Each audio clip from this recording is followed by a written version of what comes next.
So, just want to make this video because I'm running into some serious issues, and people need to know about this, man, because this is it's just unrealistic. So, a little story, real quick. Years ago in Parksville, when I was out there, I was working for the Black Goose Inn Resort as a dishwasher, doing 12-hour shifts, living with a roommate. Okay, now. Um, the unfortunate part about trying to, live in shared accommodations with having roommates, I have never once in my entire life, and I'm 29 years old, ever had walked away with a good experience having roommates or living in a shared accommodation setting. And it's actually led me into worse situations where I would have to abruptly leave and end up being homeless again, because it was actually healthier and better to do that than to stay in that environment with these roommates, because it could lead to other things like fighting, which will lead to jail. I have a criminal history, and I don't want nothing to do with anything to do that is with fighting or arguing with people. I do not have the capacity or energy to deal with that anymore, and I've been through it so many times to the point where you can only make the same mistake so many times until you realize that nothing is going to change until you do something differently. But the unfortunate part about Victoria, BC, is that there is absolutely no place in this entire city affordable to somebody that's on PWD, and I can prove it. I just called. I have a huge list of places that I've been looking or calling. So, and here's a big list right here of places that I'm writing down that I've already called. I've called 7 places today. But somebody on PWD only gets $1,250 a month. You can always potentially find shared accommodations like rooms, but if you want to dig the grave deeper and deeper and deeper, you can go ahead and do that. You might get lucky and end up with a good roommate that shares the same values as you. But as you get older, when you reach a certain age, that is no longer appropriate to be living with other people. So obviously, but one would say, well, then get a better job, or go back to school, or do this and do that. Those are very typical responses, and real life isn't like that, unfortunately. And if it were, then there would be no issues, and people wouldn't be running into problems. So let me explain something to you. When I was working in Parksville and as a dishwasher, I ended up breaking my arm, a rotary cuff break. So I broke the rotary cuff actually 3 times because I didn't get the surgery. So I have a permanent disability now. My arm pops out. I don't like to talk about that. You know what I mean? I don't want people to know that I have a physical weakness in the first place. You know what I mean? Being a young dude from the street, that's not a wise thing to do. People will try and exploit that. And they'll, anyways, that's another video. But so I ended up on disability with a rotary cuff break, which you need a surgery to fix, and even that doesn't fix it. I know multiple people that had the same break and got those surgeries, and it's still have the same problem. So that would be devastating if I got my body sliced open and a piece of metal stuck in me and it still didn't work. I've had that type of luck for the majority of my life, and every time that I get talked into doing something outside of my logic, like doing that, getting a surgery, which the average person would assume would be the right way to go. But I found out otherwise, that that's not the case in many cases. And you only know until you do it and find out. But when you get your body cut open and a piece of metal put in you, there is no going back from that. Oops, I made a mistake. I shouldn't have did that too. It's going to make it worse.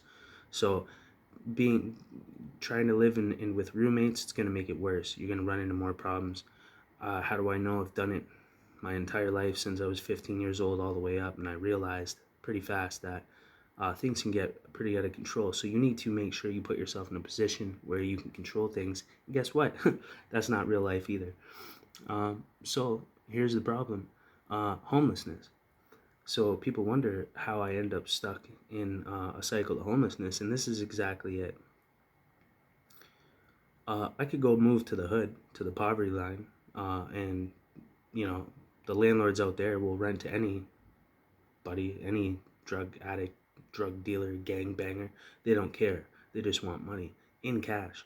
Um, so, but that's not the quality of life that I want to live. And but another issue is that I can't even get housing in order to stabilize myself for long enough to take myself to the next level, whether that's a career, school, or just kicking the door in whichever way that may be. And I was kind of doing that. I was getting up there, and I have a lot of opportunity and potential right now, but I can't get housing. Um, and I have a lot of people that believe in me, and they've actually went out of their way and came out of absolutely nowhere and started to help me. Uh, got me a hotel for 30 days, got me a hotel for 5 days before that, because they seen what I was doing and where I was going and how I was moving up in life and where I come from in my past and my history. People watched my workshops that I did, talking about my life and the first time I became homeless, which was at 14. And that's because I had drug addict parents, alcoholic parents that were abusive, and I ran away, and the streets inherited me. Um, but that changes you and changes your life. And by the time you become an adult, it's going to take the next 20 to 30 years to undo what was done to you in the first place. And people expect you to function and maintain like everybody else after that. And that's unrealistic too. And I've been making videos about trauma and things like that as well. So there's a serious problem, and it's causing homelessness. And I'm a sober individual that doesn't do drugs and, has overcome, you know, pretty much everything that ever tried to come against me to destroy me.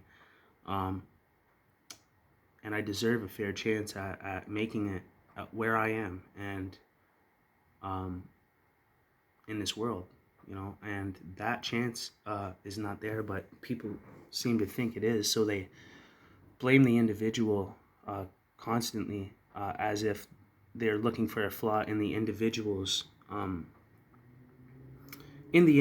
versus the way the system is developed and designed, which is holding back a lot of people from being able to progress, prosper, and prevail out of their circumstances that deserve a chance, that have been employed, that have actually broken their arm in a way that can't be fixed, and it just continuously pops out for the rest of your life, which is devastating alone, which will make you depressed in general as a 29-year-old young man trying to make it in this world that comes from a history of crime.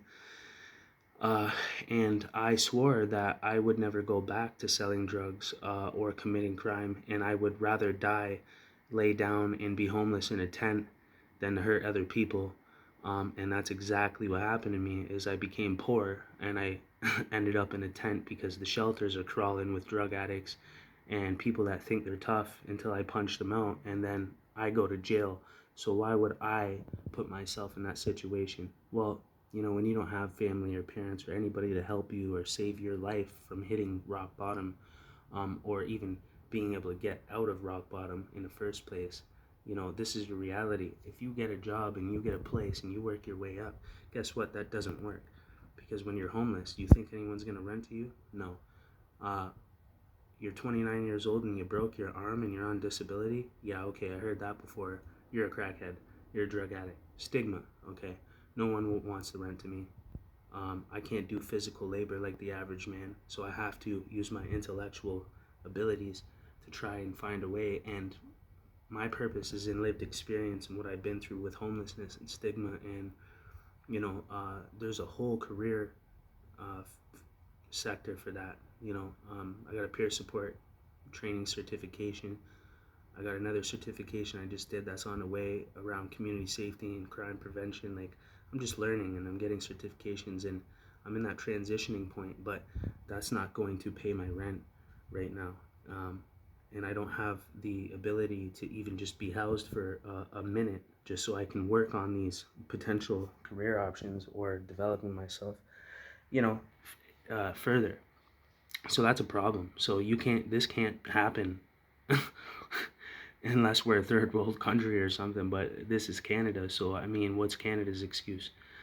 Corruption, greed, stigma, misunderstanding, misconception, you know, just full on hatred for the lower income, for people that have been through trauma and damage. I'm a pretty tough guy, you know what I mean? And I've taken a lot of lumps in life, uh, you know, and I've been through it all and done it all and seen it all. And I'm lucky I'm alive. I'm lucky I'm free. I'm lucky I still have my mental stability, which is a serious battle alone from what I've been through. So I am already defeating the odds, but nobody can see that. And if I cannot obtain stability for long enough, I will deteriorate and wither away in the streets, and it will become my result. Because you only have a limited time to take that much trauma, damage, and be exposed to the elements of weather for that long before you start having mental health issues and physical health issues that completely consume you. So it's a real battle or a real fight, and it's life threatening and it's terrifying, and the system is prohibiting people like me from being able to prevail from my circumstances. Almost by design. Like, I don't see how that could happen by accident. It's pretty obvious that there's something wrong, and it's kind of almost intentional. Really weird. You wouldn't know unless you had no family, no parents to help you, and you were had to start from a homeless shelter. Then you went to the homeless shelter and seen people doing needles and smoking meth, like literally in the rooms and outside of the front door, and shopping carts and tents. Like I said, I sold drugs when I was young, and I always had more money than the construction worker, but I was killing people unintentionally at the same time. And I lost my first love. She died 2019 to fentanyl.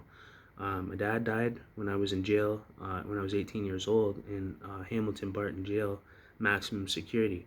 Um, you know, um, I grew up around gangsters and pen timers and people that were bad influences, and I thought that that was the only way of life.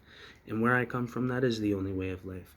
But I believed that I could go somewhere better and create a good life for myself, and that's what I tried to do. I came out here to BC. I came to a beautiful place, Vancouver Island, and came to the city, and made my way to the city where the resources and the opportunities might be. And I had full confidence in myself that I could get myself out of these circumstances. And I found myself to be completely defeated, and pushed out. Um, wow, what a mind blowing experience.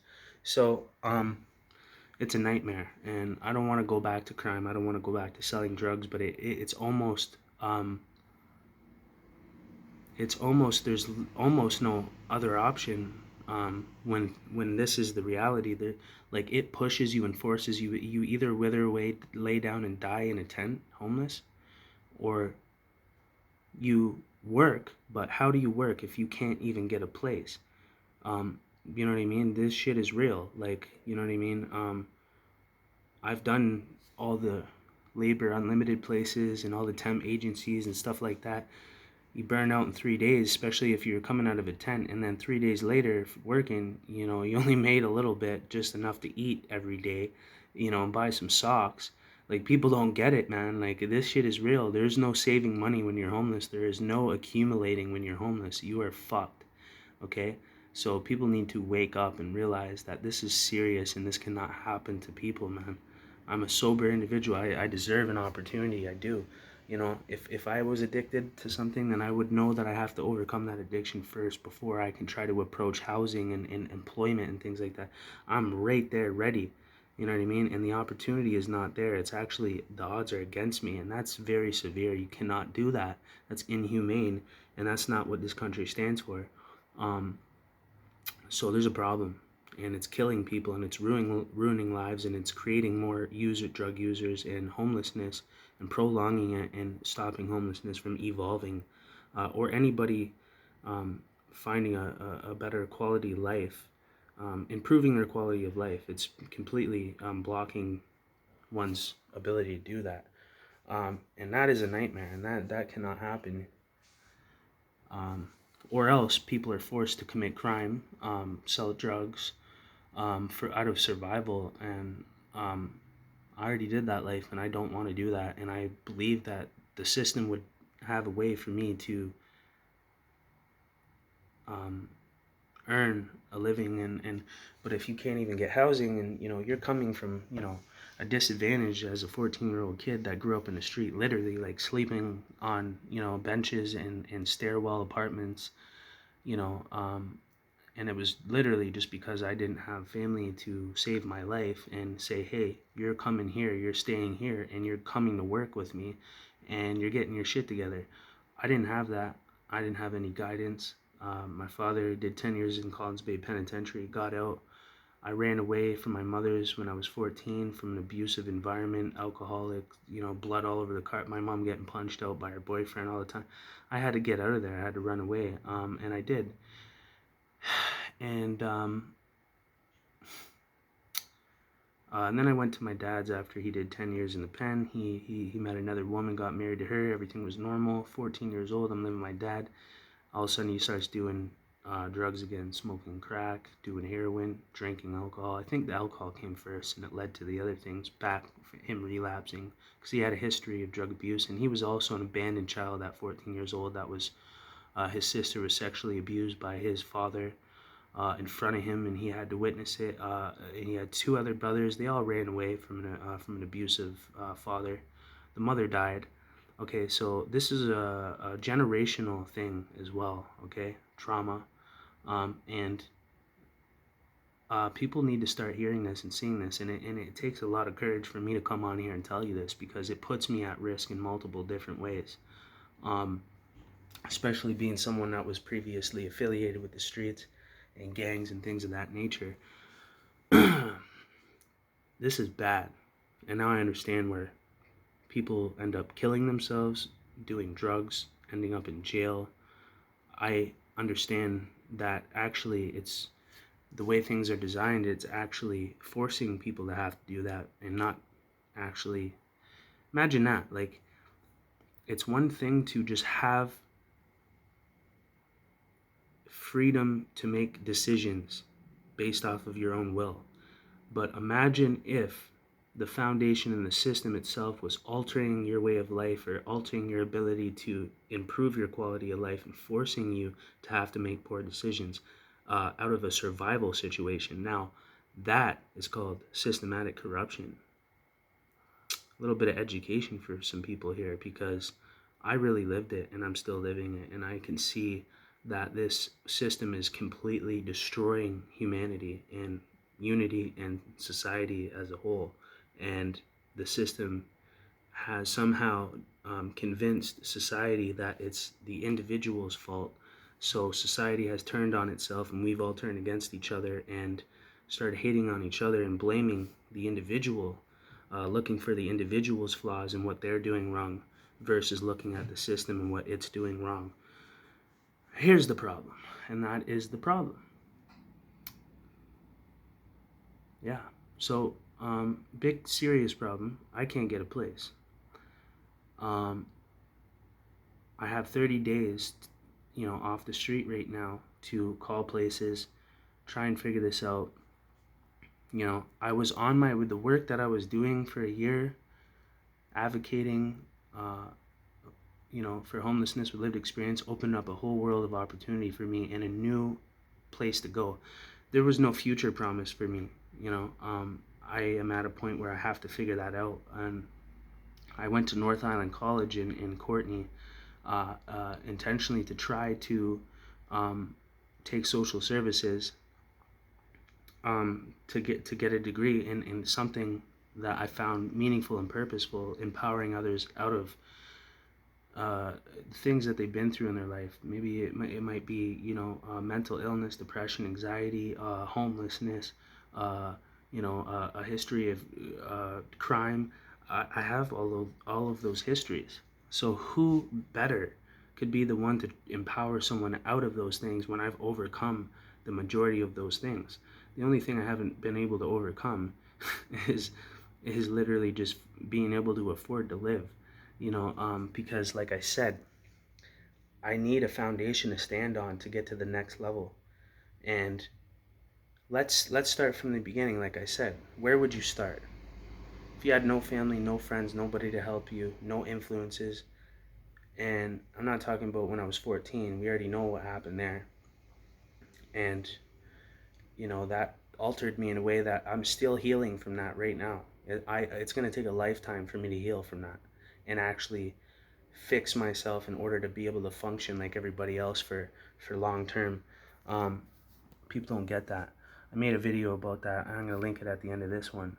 Um, but you would start from a homeless shelter. You'd get to the homeless shelter and you would find out pretty quick, if you even got in. The Salvation Army out here makes you come there every single day for 7 days before they give you a bed. So you have to come there every day at 1 p.m. when you're already sleeping outside, running from one side of the city to the other to get something to eat, panicking to hopefully get a shower on the other side of the city. Then you got to go to the other side of the city to check to see if you can get a tent. Like, you're completely burned out, exhausted, mentally drained, and you have absolutely no willpower left.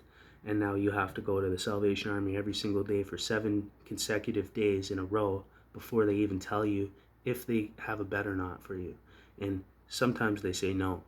And imagine that you've been ripped off for 7 days of your life, of precious energy and time that you need to utilize for other things.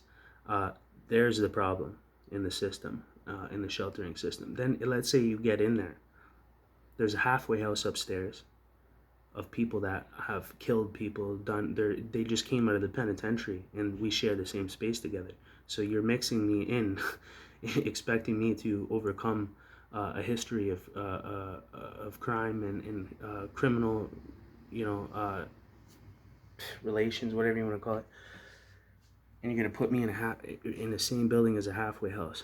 That makes a lot of sense. Okay, let's say if I was a recovering addict or an alcoholic or somebody struggling with mental illness, you're gonna put me in a homeless shelter with 3 dorms with 30 men in each dorm, give me 30 days, and then charge me $600 a month to live in that same dorm with 30 other men that smell, that may not share the same values as me, hygiene wise, or may not want to improve their lives. I don't know. Maybe they're just so damaged that they can't, and they're stuck there. And I feel for them, and I know how real it is. And look at me, like, look at the way I look, and I still can't get a place. I still can't, you know what I mean? Like, I'm a sober dude. Like, bro, there's a serious problem if I can't make it. So how are they gonna make it? The dudes with all these problems. So now I'm sitting in a shelter looking around like, what a fucking shit show. How am I gonna get out of this one? Okay, we can do the labor unlimited TLC thing every day. That's only going to get you something to eat on a daily basis, because you're leaving the shelter to go work for 8 hours or 4 hours or whatever. You're missing breakfast, lunch, and dinner. It keeps you stuck in the shelter, and you're missing your shower. So what the hell? You're going to go to work for this money and miss 3 meals a day, and you're not even going to get a paycheck, right? And the money you get at the end of the day, if it's through labor unlimited temp agencies, you need that to buy food after you've worked all day. And then you go back to the shelter, and then you're sitting there with some guys that are tweaking in the corner, digging through shit all night until 5 in the morning, and all you want to do is punch his fucking face off and beat the shit out of him. But you also know that he has a mental illness, so you're really at a disadvantage. So you can't even get up after doing that for 3 days. You are completely defeated and exhausted, and now you're actually considering, should I get a tent? Fuck, how am I going to get out of this? How am I going to get out of homelessness? This is a fucking nightmare. And that's what it is. So, and then I end up in a tent, and then by law throwing it out. They moved me twice. They forced me into a designated area with other people that are doing drugs that I know are going to steal my shit when I'm not there, and that's exactly what happened. I had 3 tents stolen in 3 weeks. Cost me $150 each time, $140 for the first one. And I had to take cabs to Value Village to get blankets and pillows to bring it back to my tent. I do all that, and then all of a sudden, boom, my tent's gone, my clothes are gone, everything's stolen, and it was by law's fault because they forced me into a designated spot out in the open. Why is the city forcing the homeless to be in the open where they can be targeted by each other, and also people that hate the homeless that might slash their tents or poison their water or food? It's a dangerous world, and I'm not putting myself at risk, but for some reason the city and bylaw are actually forcing me once again to put myself at risk. So I lost everything because of that. Prior to that, I was able to hide my tent and actually last a little bit longer, but eventually somebody comes and they steal your stuff, and bylaw throws your tent out and doesn't even leave a tag on there. Only reason why they're doing that now is because everybody's looking and everyone's watching, holding them accountable. But they've ruined a lot of lives, and for absolutely no reason. We have dominion over the earth. As human beings, we're born on it, so that means we can actually, any plantation or vegetation or a rare plant, unfortunately, if it might be at risk, that's okay, because the human has dominion over the earth. It's humans before anything else. So I'm pretty sure the planet actually embraces the human being. Even though we destroy it, we don't have to. But one right that we do have is to live on the land. And that means if I'm homeless and I have no home, I'm allowed to go anywhere I want on this planet, on this earth. Any vegetation I decide to make an encampment in, that is my right as a human being. But somehow, governments and cities have made it so we no longer have our main human rights to just live and survive and provide ourselves quality of life without going through their system and their dollar and their taxation, which is stigmatized and closed out, as I've just proven in this video. So now you've seen um, how there is absolutely no way out of a circumstance like this, even with people helping you, paying you for a hotel. Well, I can't even afford these places that I'm calling, so why am I going to view them? Okay, well, you got 30 days. Even if I were to get a job at Tim Hortons or McDonald's or something like that, after I've just almost developed a career path for myself, how depressing, how I already struggle with mental illness, like mental disorders, like chronic anxiety and depression. That's another reason why I was approved for disability. But I couldn't imagine, after everything I've been through, you know, um, again, it's not realistic. I'm not going to get a job at McDonald's or Tim Hortons in 30 days, and it might happen, but the thing is that it's still really not going to change the circumstance. You know what I mean? Long term, or maybe even short term, because that income is still going to be the majority of my income. When it's McDonald's, Tim Hortons, all these places, you only get limited amount of hours. So I still have to tell a landlord that I'm on disability, and they're still going to be concerned about that. And they've been told every lie in the book, and then when they let someone in, they turn into a complete different person. And I understand that. So it's ruined it for people like myself that are ready to take it to the next level. So anyways, I have opportunities for employment in the direction that I want to go. You know what I mean? Everybody was always, being like, get a job, you bum. Ah, like all these construction workers all pissed off. Like, you think I want to do your pissed off job? Like, when I just developed, like, my whole curse turned into a blessing and a purpose. And I found my purpose where I could potentially go to school for social services, which I never completed. Like, I made a video about why that happened. The shelter that I was at, I went to the shelter because my roommates were a bunch of alcoholics and punching each other out all the time. So I had to get out of there to focus. So I did. I went to the shelter, got a part-time job in Courtney doing dishwashing, and I didn't even have a phone at the time. And I enrolled in college, and I was doing upgrading in grade 11 English. And I was 2 books in, and the shelter said that they're closing for renovations for 4 months, and that they're paying for our tickets to Campbell River. Well, I have a job secured, and I'm enrolled in college, so that doesn't help me, and I have no way of transportation, and what a fucking nightmare. And it continues to go like this throughout my whole life. So, wow, how is this happening again? Anyways, so, man, just a series of bad luck events has caused me to be trapped in a cycle of homelessness and to be stigmatized by everybody and everything and their dog and their friggin' grandma. But I'm still smashing. And you know what? It's crazy because I said if I can't make it in the legitimate world, then it's out of survival at this age. I have to make a very critical decision. I can't stay in a tent withering away, dying starving to death. Uh, you know, with people stealing my stuff and throwing stuff out in the city, pushing me away. Like, you know, it's not. Yeah, I'm gonna die eventually like that.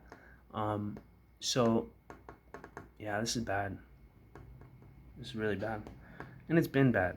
You know, at least I have people helping me right now and advocating for me. I have references and everything, and even the references, just because of my main income, and because, you know, I was at a disadvantage in life, and I'm just getting it together now. People can't put the pieces together, and they want to judge you, and they want to stigmatize.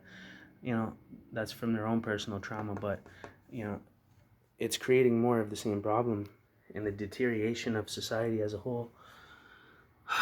So I know people just want to blame me and say, well, why didn't you do this? Well, you could do this, or you could do that. And why don't you do that? Man, there's so many variables. Why? You don't think I haven't sat there and thought about all that? Of course I have. There's so many underlying things that I can't even tell you about, man. Like, you know what I mean? So there's things that cannot be seen on the surface, okay? And people have to accept that, man. You know, we're all just humans trying to survive. So this is bad. I'm gonna end this video now, but I hope you guys learned something from this. And this is not just out here where I'm at; it's all over the country. So, Corey Resilient, share this video.